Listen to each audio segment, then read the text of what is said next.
ಆದ್ಮೇಲೆ ನಮಸ್ಕಾರಗಳು. ನಾನು ನಿಮ್ಮ ಪ್ರೀತಿಯ ಟೀಮಲ್ಲಿಗೆರೆ ಎಂ ಬಿ ಲೋಕೇಶ್ ಮಾತಾಡ್ತಾ ಇದ್ದೇನೆ. ಇವತ್ತಿನ ದಿನ ಕರ್ನಾಟಕ ರಾಜ್ಯದಲ್ಲಿ ಕಾಂಗ್ರೆಸ್ ನೇತೃತ್ವದ ಸರ್ಕಾರ ಸಾರ್ವಜನಿಕರ ಜೀವನದ ಜೊತೆ ಚೆಲ್ಲಾಟ ಆಡುತ್ತಿದೆಯೇ? ಈ ಒಂದು ಪ್ರಶ್ನೆ ಪ್ರತಿಯೊಬ್ಬ ನಾಗರಿಕರಲ್ಲೂ ಸಹ ಕಾಡ್ತಾ ಇದೆ. ಏನಪ್ಪ ಇದು? ಇವತ್ತಿನ ಒಂದು ವಿಶ್ಲೇಷಣೆ ಏನಪ್ಪ ಅಂತಂದರೆ, ಏನು ಮನುಷ್ಯ ನಾನು ಒಂದು ಸುಂದರವಾದ ಒಂದು ಮನೆ ಕಟ್ಕೋಬೇಕು, ಒಂದು ಸೈಟನ್ನು ಕೊಡಬೇಕು ಅಥವಾ ತಗೊಳ್ಬೇಕು ಅಂತ ಈ ರೀತಿಯೆಲ್ಲ ಇದೆ. ಆ ಸುಂದರ ಒಂದು ಜೀವನವನ್ನು ಮಾಡಬೇಕು ಮತ್ತು ನಮ್ಮ ಕಷ್ಟಗಳಿಗೆ ನಮ್ಮ ಸೈಟನ್ನು ಮಾರಬೇಕು, ಇಲ್ಲಾಂದರೆ ನಾವು ತಗೊಳ್ಬೇಕು. ಇಂತಹ ಸಾರ್ವಜನಿಕರ ಜೀವನಕ್ಕೆ ನೋವಾಗುವ ರೀತಿ ಕೊಳ್ಳಿ ಇಟ್ಟಿದೆ ಈ ಕರ್ನಾಟಕ ರಾಜ್ಯ ಕಾಂಗ್ರೆಸ್ ನೇತೃತ್ವದ ಸರ್ಕಾರ ಅಂತ ಹೇಳ್ಬೋದು. ಏನೆಲ್ಲ ನಾವು ನುಡಿದಂತೆ ನಡೆದಿದ್ದೀವಿ ಅಂದ್ಬಿಟ್ಟು 2,000 ರೂಪಾಯಿ ಹಾಕಿ ಈ ರೀತಿ ಎಲ್ಲ ಅವರು ತೋರಿಸ್ತವ್ರೆ ಹೊರತು ನಿಜ ಜೀವನದಲ್ಲಿ ನಡೀತಕ್ಕಂಥ ಮನುಷ್ಯನಿಗೆ ಬಹುಮುಖ್ಯವಾಗಿ ಬೇಕಾದಂಥ ಹಲವಾರು ಕೆಲಸಗಳಲ್ಲಿ ಈ ಕಾಂಗ್ರೆಸ್ ಸರ್ಕಾರ ಅಂದರೆ ರಾಜ್ಯ ಸರ್ಕಾರ, ಕರ್ನಾಟಕ ರಾಜ್ಯ ಸರ್ಕಾರ ವಿಫಲ ಆಗಿದೆ ಅಂತಲೇ ಹೇಳ್ಬೋದು. ಇವತ್ತು ಎಂತೆಂಥ ಟೆಕ್ನಾಲಜಿ ಇದೆ, ಎಂತೆಂಥ ತಂತ್ರಾಂಶಗಳಿದೆ, ಏನೆಲ್ಲ ಸರ್ಕಾರ ಅವ್ರ ಕೈಲಿದೆ. ನಾನು ಯಾವ ವಿಚಾರದ ಬಗ್ಗೆ ಹೇಳ್ತಾ ಇದ್ದೀನಿ ಅಂತ ನಿಮಗೆ ಕನ್ಫ್ಯೂಸ್ ಆಗಿರ್ಬೋದಲ್ಲ. ಯಾವುದೂ ಇಲ್ಲ. ಈ ಖಾತೆ ವಿಚಾರವಾಗಿ ಜನರಿಗೆ ಸಾಕಪ್ಪ, ಈ ಸರ್ಕಾರ ಎಷ್ಟೊತ್ತು ತೊಲಗೋದು ಅನ್ನೋ ಮಟ್ಟಕ್ಕೆ ಆಗ್ಬಿಟ್ಟಿದೆ. ಈ ಖಾತೆ ತಂತ್ರಾಂಶನ ಸರಿಪಡಿಸೋಕ್ಕೆ ಎಷ್ಟು ತಿಂಗಳು ಬೇಕು? ಇದು ಸಾರ್ವಜನಿಕ ಜೀವನದ ಜೊತೆ ರಾಜ್ಯ ಸರ್ಕಾರ ಚೆಲ್ಲಾಟ ಆಡ್ತಾ ಇದೆ. ಇದನ್ನು ಯಾರು ಸಹ ಬಲವಾಗಿ ಖಂಡಿಸುವಂಥವ್ರು ಈಗ ಈ ರಾಜ್ಯದಕ್ಕೆ ಅಗತ್ಯ ಇದೆ. ಏನಪ್ಪ ಅಂತಂದರೆ, ಕೇಂದ್ರದಕ್ಕೆ HD ಕುಮಾರಸ್ವಾಮಿಯವರು ಕರ್ನಾಟಕ ರಾಜ್ಯದ ಮಾಜಿ ಮುಖ್ಯಮಂತ್ರಿಗಳು ಅನಿವಾರ್ಯ ಒಂದು ರಾಜಕೀಯ ಪರಿಸ್ಥಿತಿಯಿಂದ ಅವರು ಕೇಂದ್ರಕ್ಕೆ ಹೊರಟೋದ್ರು. ಇವತ್ತು ವಿಧಾನಸಭೆ ಅಂತಂದರೆ ರಾಜಕಾರಣದಲ್ಲಿ ಯಾರ ಪರವೂ ಇಲ್ಲ, ಯಾರ ವಿರುದ್ಧವೂ ಇಲ್ಲ. ವಿಧಾನಸೌಧದ ಒಳಗಡೆ ಇವತ್ತು ಇಡೀ ರಾಜ್ಯದ ಜನತೆಗೆ ಒಂದು ಕಾಡ್ತಾ ಇರ್ತಕ್ಕಂಥ ಸಮಸ್ಯೆ ಅಂದರೆ ಅಲ್ಲಿ ವಿರೋಧ ಪಕ್ಷ ಸ್ಥಾನದಲ್ಲಿ HD ಕುಮಾರಸ್ವಾಮಿಯವರು ಇರಬೇಕಾಯಿತು. ಅವರು ರೈತರ ಬಗ್ಗೆ, ಈ ತಂತ್ರಾಂಶಗಳ ಬಗ್ಗೆ ಅವರು ಏನಾರೋ ಒಂದು ವೇಳೆ ವಿಧಾನಸಭೆಯಲ್ಲಿ ಇದ್ದಿದ್ದರೆ ಇವತ್ತಿನ ರಾಜಕೀಯ ಪರಿಸ್ಥಿತಿಯನ್ನು ಈ ರಾಜಕಾರಣಿಗಳಿಗೆ, ಅದರಲ್ಲೂ ಈ ಖಾತೆಯನ್ನು ವಹಿಸ್ಕೊಂಡಿರೋಂಥವ್ರಿಗಂತೂ ನಿಜವಾಗ್ಲೂ ಒಂದು ಚಡಿ ಏಟಿನ ರೀತಿ ಅವರು ನಿಜವಾಗ್ಲೂ ಅವರಿಗೆ ಒಂದು ತಿರುಗೇಟನ್ನು ನೀಡ್ತಿದ್ರು. ಅದೇ ರೀತಿ ಯಾಕಪ್ಪ ದಾಖಲೆ ಸಮೇತ ಏನಾರು ಇವತ್ತು ಹೋರಾಟ ಮಾಡೋರ ಅಧಿಕೃತ ವಿರೋಧ ಪಕ್ಷ ಆಗದೇದೂ ಸಹ JDS ಪಕ್ಷ ಸದನದಲ್ಲಿ ಹೋರಾಟ ಮಾಡಿದೆ. HD ಕುಮಾರಸ್ವಾಮಿಯಂತಹ ಒಬ್ಬ ರಾಜಕಾರಣಿಯ ಒಂದು ಕೊರತೆ ನಿಜವಾಗ್ಲೂ ಇವತ್ತು ವಿಧಾನಸಭೆಯಲ್ಲಿ ಕಾಡ್ತಾ ಇದೆ. ಎಂತೆಂಥವ್ರಿದ್ದರು, ಬಸವರಾಜ ಬೊಮ್ಮಾಯಿಯವರಿದ್ದರು, ಅವರು ಸಹ ಇಲ್ಲ. ಹಲವಾರು ಜನ ಏನು ವಿರೋಧ ಪಕ್ಷವಾಗಿ ಕೆಲಸ ಮಾಡಬೇಕಾಗಿತ್ತು ಅವರಿಲ್ಲ. ಇವತ್ತು ವಿಧಾನಸಭೆ ಅಂದರೆ ವಿಧಾನಸಭೆಯಲ್ಲಿ ಅಧಿವೇಶನ ನಡೀತಾ ಇದೆ ಅಂದರೆ ಯಾರಿಗೂ ಸಹ ಒಂಥರ ವಾಕ್ ಓವರ್ ರೀತಿ ಆಗ್ಬಿಟ್ಟೈತೆ. ಹೇಳೋರಿಲ್ಲ, ಕೇಳೋರಿಲ್ಲ, ಅವರೇ ಬೌಲಿಂಗು, ಅವರೇ ಬ್ಯಾಟಿಂಗ್ ರೀತಿ ಕಾಂಗ್ರೆಸ್ ಸರ್ಕಾರಕ್ಕೆ ಆಗ್ಬಿಟ್ಟಿದೆ. ನೋಡಿ, ಈ ಮಂತ್ರಿಗಳು ಬಂದು ಪ್ರೆಸ್ ಮೀಟ್ ಮಾಡಿಬಿಟ್ಟು 2 ಮಾತು ಹೇಳ್ಬಿಟ್ಟು ಮಾಧ್ಯಮದಲ್ಲಿ ತೋರಿಸ್ತಾ ಇರ್ತಾರೆ. ಇವರು ಜಾಲಿಯಾಗಿ ತಿರುಗಾಡ್ತಾ ಇರ್ತಾರೆ. ಒಳ್ಳೆ ಕಾರು, ಸೆಕ್ಯೂರಿಟಿ ಮತ್ತು ಅವ್ರಿಗೆ ಬೇಕಾದಂಥ ಸವಲತ್ತು ಸಿಗುತ್ತೆ. ಅದು ಜನರ ಬೆವರಿನ ದುಡ್ಡು. ಅದು ನಾವೇನು ಕಡಿಮೆ ಏನು ಕೇಳ್ತಾ ಇಲ್ಲ, ನಮ್ಮ ಹಕ್ಕನ್ನು ನಾವು ಕೇಳ್ತಾ ಇದ್ದೀವಿ. ಈ ರಾಜ್ಯ ಯಾರ ಕೈಲೂ ಕೊಟ್ಟಿಲ್ಲ. ಇದು ಪ್ರಜಾಪ್ರಭುತ್ವ. ಅರ್ಥ ಮಾಡ್ಕೋಬೇಕು ರಾಜಕಾರಣಿಗಳು. ಏನು ಆಡಳಿತ ನಡೆಸ್ತಾ ಇದ್ದೀವಿ ಅಂತ ಫಸ್ಟು ತಿಳ್ಕೋಬೇಕು.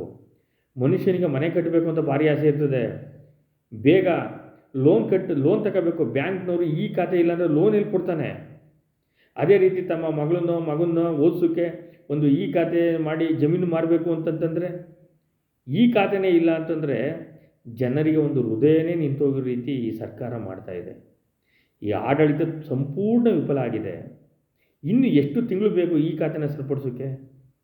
ಮೊದಲು ಹಳೆ ಇದ್ದಂಥ ಪದ್ಧತಿಯಲ್ಲಿ ಅದು ನಡ್ಕೊಂಡು ಹೋಗ್ತಾ ಇದ್ದು. ಇದೆಲ್ಲ ಸರಿಯಾದ ಮೇಲೆ ಹೊಸ ತಂತ್ರಾಂಶಕ್ಕೆ ಅವರು ಆರ್ಡ್ರನ್ನ ಪಾಸ್ ಮಾಡ್ಬೋದಿತ್ತಲ್ಲ. ಹಳೇದಾಗಿ ನಿಲ್ಲಿಸಿದ್ರು. ಈ ಹಳೇದು ನಿಲ್ಲಿಸ್ಬೇಕಾದ್ರೆ ಹೊಸದು ಪರ್ಫೆಕ್ಟ್ ಅದೇ ಅಂತ ತಿಳ್ಕೊಂಡು ತಾನೇ ನಿಲ್ಲಿಸ್ಬೇಕು. ಈ ರೀತಿ 2-3 ತಿಂಗಳಿಂದ ಎಷ್ಟೋ ಜನ ಕಣ್ಣೀರೆಲ್ಲ ರಕ್ತ ಕಣ್ಣೀರು ಸುರಿಸ್ತಾ ಇದೆ. ಅವ್ರ ಮಗನಿಗೆ ಎಜುಕೇಷನ್ಗೆ ದುಡ್ಡು ಕಟ್ಟಬೇಕು. ಈ ಸೈಟ್ ತಗೊಳ್ಳೋನು ಸುಮ್ಮನೆ ತಗೊಬಿಡ್ತಾನೆ. ಈ ಖಾತೆ ಇಲ್ಲಾಂದರೆ ಏನೋ ಅಡ್ವಾನ್ಸ್ ಕೊಟ್ಟಿರ್ತಾನೆ, ಅಮೌಂಟ್ ಎಲ್ಲಿ ಕೊಡ್ತಾನೆ? ಕೊಡಲ್ಲ. ಅದೇ ಅವ್ರ ಮಕ್ಕಳು ಮದುವೆಗಳಿಗೆ, ಅದೇ ಆರೋಗ್ಯದ ಸಮಸ್ಯೆ ಉದ್ಭವವಾಗಿ ತಡಿಯಪ್ಪ ಸೈಟ್ ಕೊಟ್ಬಿಡುವ ಅಂತಂದರೆ ಅವರು ಜನ ದಿನನಿತ್ಯ ಶಾಪ ಆಗ್ತಾಯಿದ್ದಾರೆ. ಈ ಪಂಚಾಯತ್ ರಾಜ್ಯ ಇಲಾಖೆಯಲ್ಲಿ ಏನು ನಡೀತಾ ಇದೆ ಅಂತಲೇ ಗೊತ್ತಾಗ್ತಾ ಇಲ್ಲ. ನಿಜವಾಗ್ಲೂ ಈ ಖಾತೆಯಿಂದ ಜನ ಸಾರ್ವಜನಿಕರು ತುಂಬ ಸಂಕಷ್ಟ ಅನುಭವಿಸ್ತಾ ಇದ್ದಾರೆ. ಅವರ ಜೀವನ ನಿಂತಿರ್ತಕ್ಕಂಥದ್ದು ಒಂದು ಸೈಟ್ ಮಾರಿ ಜೀವನ ಮಾಡಬೇಕು, ಇಲ್ಲ ಸೈಟನ್ನು ತಗೊಳ್ಬೇಕು. ಒಂದು ಮನೆ ಕಟ್ಟಬೇಕಾದ್ರೆ ಇವತ್ತು ಸಾಲ ಪಡಿಬೇಕು, ಬ್ಯಾಂಕ್ನಿಂದ ಸಾಲ ಪಡಿಬೇಕಾದ್ರೆ ಈ ಖಾತೆ ಇದು ಮಾಡಬೇಕು. ಇದ್ರ ಕಡೆ ಸರ್ಕಾರ ಮೊದಲು ಆದ್ಯತೆಯನ್ನು ನೀಡಬೇಕು. ಅದನ್ನು ಬಿಟ್ಟು ಸುಮ್ಮನೆ ಕಾಲಹರಣ ಮಾಡಿ ತಿಂಗಳಾರುಗಟ್ಟಲೆ ಆಯಿತು. ಎಷ್ಟೆಲ್ಲ ತಂತ್ರಾಂಶ ಇದೆ, ಎಂತೆಂಥ ಮೇಧಾವಿಗಳಿದ್ದಾರೆ, ಎಂತೆಂಥ ಟೆಕ್ನಾಲಜಿಸ್ಟ್ ಇದ್ದಾರೆ ಈ ಜಗತ್ತಿನಲ್ಲಿ, ಈ ದೇಶದಲ್ಲಿ, ನಮ್ಮ ರಾಜ್ಯದಲ್ಲೇ. ಯಾಕೆ ಇದನ್ನು ಸರಿಪಡಿಸೋಕ್ಕಾಗ್ತಾಯಿಲ್ಲ? ಈ ಜನರ ಸಮಸ್ಯೆ ಕೇಳೋರು ಯಾರು? ಏನಾರ ಸ್ವಲ್ಪ ಈ ರಾಜ್ಯ ಸರ್ಕಾರ ಇನ್ನೂ ಎಷ್ಟು ದಿನ ಈ ಜನಕ್ಕೆ ನೋವು ತತ್ತೀರಿ? ಆ ತಂತ್ರಾಂಶ ಸರಿಪಡಿಸ್ತಂತಾನೆ ಅವರ ಮಕ್ಕಳು ಒಂದು ಎಜುಕೇಷನ್ಗೋ ಅಥವಾ ಅವ್ರ ಮನೆ ಕಟ್ಕೊಳ್ಳೋಕ್ಕೋ ಸಾಲ ಪಡಿಕೋ ಇಲ್ದಂತಾನೆ ಅಲ್ದಾಡ್ತಾ ಇರ್ತಕ್ಕಂಥ ರೈತರು, ಕಾರ್ಮಿಕ ವರ್ಗ, ಅವರ ಶಾಪ ನಿಜವಾಗ್ಲೂ ನಿಮಗೆ ಗುರಿಯಾಗುತ್ತೆ. ಎಲ್ಲಿಗಂಟ? ಎಷ್ಟು ತಿಂಗಳು? ಇವೆಲ್ಲ ಎಷ್ಟು ಬೇಗ ಮಾಡಬೇಕು? ಹಿಂದಿಂದೆ ಸರಿಪಡಿಸಾದ್ಮೇಲೆ ಆಮೇಲೆ ನೀವು ಮಾಡಬೇಕಾಗಿತ್ತು. ಹಿಂದಿಂದು ಯಥಾ ಪ್ರಕಾರ ಹೋಗ್ತಾ ಇರಬೇಕಾಗಿತ್ತು. ಎಲ್ಲ ಸರಿಪಡಿಸಾದ್ಮೇಲೆ ಈ ಖಾತೆ ಬಗ್ಗೆ ಕೊಡಬೇಕಾಗಿತ್ತು. ಈ ಖಾತೆ ಇಲ್ಲ, ಈ ಖಾತೆ ಇಲ್ಲ. ಅಲ್ಲಿ ಪಂಚಾಯತಿಗೆ ಹೋದರೆ ಪಂಚಾಯತಿಯಲ್ಲಿ ಏನು ಹೇಳ್ತಾರೆ? ಸರ್ ನಮಗೆ ಮೇಲ್ಗಡೆಯಿಂದ ಆದೇಶ ಇಲ್ಲ ಅಂತ ಹೇಳ್ತಾರೆ. ಅವ್ರು ಏನು ಹೇಳೋರು? ಅವರು ಬೇರೆಯವ್ರಿಗೆ ಯಾರಿಗೆ ಹೇಳಬೇಕು? ಎಲ್ಲ ಕಾಂಗ್ರೆಸ್ ಪಕ್ಷದವರೆಲ್ಲ ನಿದ್ದೆ ಮಾಡ್ತಾಯಿದ್ದಾರಾ? ಇಷ್ಟು ತಿಂಗಳಾಗಿದೆ, ಜನ ನಮಗೆಲ್ಲ ಶಪಿಸ್ತಾ ಇದ್ದಾರೆ ಅಂತ ಯಾರ ಇದ್ರ ಬಗ್ಗೆ ಆಕ್ಷನ್ ತಗೊಳ್ತಾ ಇದ್ದಾರಾ? ಯಾರೂ ಇಲ್ಲ. ಅಧಿಕೃತ ವಿರೋಧ ಪಕ್ಷವಾಗಿ ಕೆಲಸ ಮಾಡ್ತಿದ್ದಂಥ HD ಕುಮಾರಸ್ವಾಮಿ ಅವರು ಈಗ ಕೇಂದ್ರದಲ್ಲಿದ್ದಾರೆ, ಅವ್ರ ಸದನದಲ್ಲಿ ಇಲ್ಲ. ಅವ್ರ ಸದನದಲ್ಲಿ ಇಲ್ಲದೇ ಇರತಕ್ಕಂಥದ್ದೇ ಕಾಂಗ್ರೆಸ್ ಪಕ್ಷಕ್ಕೆ ಒಂಥರ ಹಾಲು ಜೇನು ರೀತಿ ಆಗಿದೆ ಅಂತ ಹೇಳ್ಬೋದು. ಏಕೆಂದರೆ ಅವರು ಅಲ್ಲಲ್ಲೇ ಯಾವುದಾರ ಅಲ್ಲಿ ಒಂದು ಹಗರಣ ಬಿಡ್ತಾ ಇರೋರು, ಇಲ್ಲ ಯಾವುದಾರ ಒಬ್ಬ ಮಂತ್ರಿ ತಪ್ಪು ಮಾಡ್ದಂದ್ರೆ ಅದನ್ನು ನೇರವಾಗಿ ಅಟಕ್ ಬಿದ್ದವ್ರ ರೀತಿ ಅದನ್ನು ಸದನದಲ್ಲಿ ಪ್ರಸ್ತಾಪ ಮಾಡಿ ಅವ್ರಿಗೆ ಚಳಿ ಬಿಡಿಸ್ತಿದ್ರು. ಇವತ್ತು ಹೇಳೋರಿಲ್ಲ, ಕೇಳೋರಿಲ್ಲ. ಜನರ ಸಂಕಷ್ಟ ಕೇಳೋರು ಯಾರು? ಈ ಖಾತೆಯ ವಿಚಾರವಾಗಿ ಹಲವಾರು ಜನ ಕಣ್ಣೀರಾಗ್ತಾ ಇದ್ದಾರೆ, ನಿಜವಾಗ್ಲೂ ಕಣ್ಣೀರಾಗ್ತಾ ಇದ್ದಾರೆ. ಮನೆ ಕಟ್ಟೋಕ್ಕೆ, ತಮ್ಮ ರೋಗ ಬಾಧೆಯಿಂದ ಲಕ್ಷಾಂತರ ರೂಪಾಯಿ ಇವತ್ತು ಮೆಡಿಕಲ್ ಬಂದರೆ ಯಾರು ಮೆಡಿಕಲ್ ಕಟ್ಕೊಟ್ಟವರು? ಈ ಸರ್ಕಾರದಲ್ಲಿ ಬರೀ ಹೇಳುವಂಗೆ ಯಾವುದೂ ಫ್ರೀ ಸಿಗ್ತಾ ಇಲ್ಲ. ಆರೋಗ್ಯ ಇಲಾಖೆಯಲ್ಲಿ ಯಾವುದೂ ಫ್ರೀ ಸಿಗ್ತಾ ಇಲ್ಲ.